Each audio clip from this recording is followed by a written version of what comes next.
Little emojis. Emojis, yeah. We continue this afternoon's press conference. We have head coach Pascal Jansen. If you have any questions, please raise your hand. Starting with Roberto. Pascal, good to see you. Good to see you, How Roberto. hard was it to let go of what happened on Wednesday to focus on what's happening on Saturday? As usual, with any result, 24 hours, and then we move on. So the 24 hours are gone, and we're ready to play again.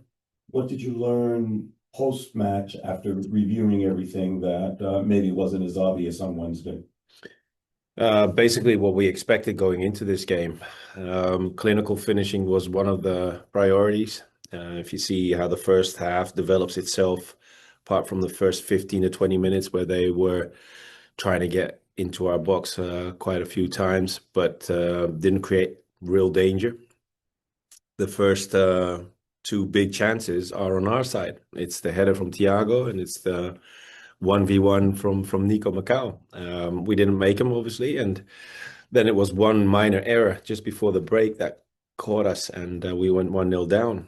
Second half was a little so-so, imbalanced, if you ask me, and we decided to go for a more attacking approach in the final 20 minutes, and we got done for a few minor errors in goal number 3 and 4. But the second goal from Miami, you could see the quality was there. It was exceptional what the Busquets and Messi showed in that moment.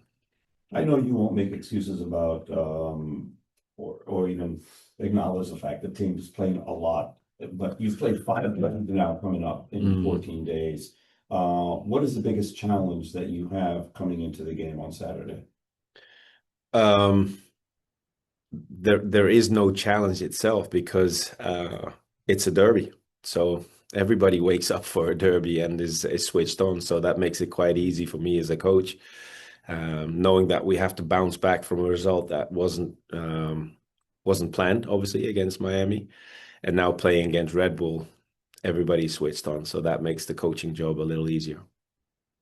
Since the game against Atlanta, I guess it was you haven't lost two in a row. Atlanta, Minnesota, you haven't lost 2 games in a row. What does it say about the mentality of this team? I think a lot. There's also one, I think we gained, what was it, 23 points from coming from a losing position. So that also underlines that the mentality in this team is pretty decent. And I think that helps us, even if we have to go tough times in a match. We've had a tough period in the game against Charlotte, a tough period in the game against Miami, but the guys were there, and I have no doubt that whenever it happens again in future games, that they will show the same character. Thank you. You're welcome. Sean? Magazine. Coach, you have 3 recent games, as mentioned. I mean, one you were spoiler, you stopped a win streak. The other night you were playing against, what's considered like the dream team in your league. And now you have a chance to stop a team that has the longest active playoff streak in sports in North America. And they're your rivals, so you have a chance to beat your rival, knock them out of that, and put them in a much lesser position as far as making the playoffs. Does your team relish the role of spoiler? Do you even use it as a motivational point? Yes, of course. All these things have been mentioned, the things that you laid out just now. But for us as a team, our dressing room, we concern ourselves with 2 aspects. One is we have to bounce back from a bad result in the previous game, and 2, we have to show our fan base that we are ready to compete in this derby, which is one of the most important games for everybody that is on NYCFC side as a supporter.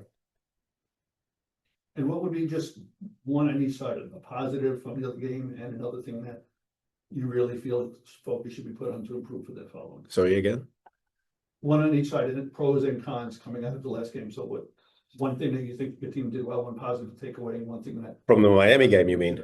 Yes. Yeah, well, I mentioned to your colleague just now, Roberto, that especially in the first half, I think we were quite solid defensively and created 2 big opportunities to go ahead in this game against one of the strongest sides in the MLS. However, you also have to be mindful of the fact that once you let your guard down and you're not on point in certain moments in the game, Miami exposed those moments and punished us. So we have to be mindful of those moments and try to ban them from our game going into this exciting derby match against Red Bull. Thank you. Onto the Zoom, we'll go with Oliver. Hi, thank you. This is Oliver with Hudson River Blue. Hi, Could Oliver. we get could we get an update on Alonso Martinez and the nature of his injury or discomfort? Unfortunately, Alonso will not be available for this game. As you know, he was on the bench for the game against Miami. And now we have to take a step back with Alonso. He tried, but he's not available for this match, and it's an adductor, which is giving him some problems at the moment. So medical staff is working around the clock to make it happen as soon as possible again. Chris? Hey, Pascal, Chris Cameron from the outfield. Sticking with availability, can you give us updates on Keaton Parks and Malachi Jones? Three regular season games left in playoffs. Do either of them have a chance to return before the end of the year? No, unfortunately, Mally and Keats will not be available for us for this season. Both are working very hard to be fit again, but too far away from joining the roster for this season. We'll go with JJ. Hi, Coach. For some reason, both teams have trouble filling up Red Bull Arena. With there being a number of seats left and you can possibly turn it into a home crowd in your favor, what message do you have for the fans to get them out there? Put on your blue shirt, come to Jersey, come and support us with as much as you can, because we'll need the support as normal. But as you said just now, if the seats are available, jump in your car and come to Jersey. Christian? Hi, Coach. We often think of coaching in X's and O's and tactics and all these type of things, but derbies throw up a lot of intangibles. How do you manage those intangibles as a head coach? Yeah, that's the interesting one.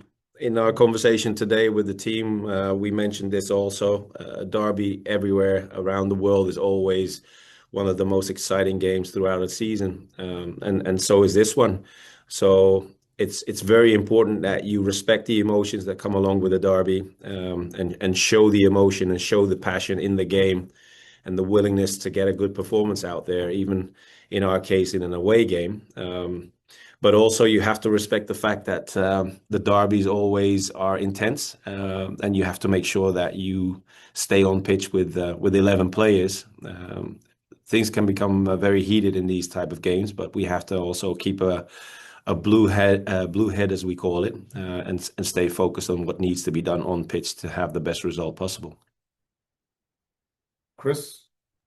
Hey, Pascal, Chris Cameron from the outfield again. With Alonso's absence on Saturday, how do you look to address that position? You have Seymour Reed, and we saw what Nico Fernandez, play in that position. What do you take away from his performance in that spot on Wednesday, and how do you look to to have that spot filled on Saturday?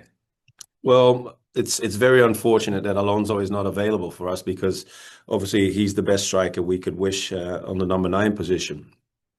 However, when somebody's not available, like anywhere else in the team, somebody else has to step up. And you mentioned Nico Mercado and you mentioned Seymour Reed. So we're very blessed to have 2 talented and quality players available to fill in this spot. And then we'll have to see who's going to be the one for tomorrow. They both have a different profile. So that's the interesting part. We can use either one of them and play in different ways. Great. Thank you, everybody.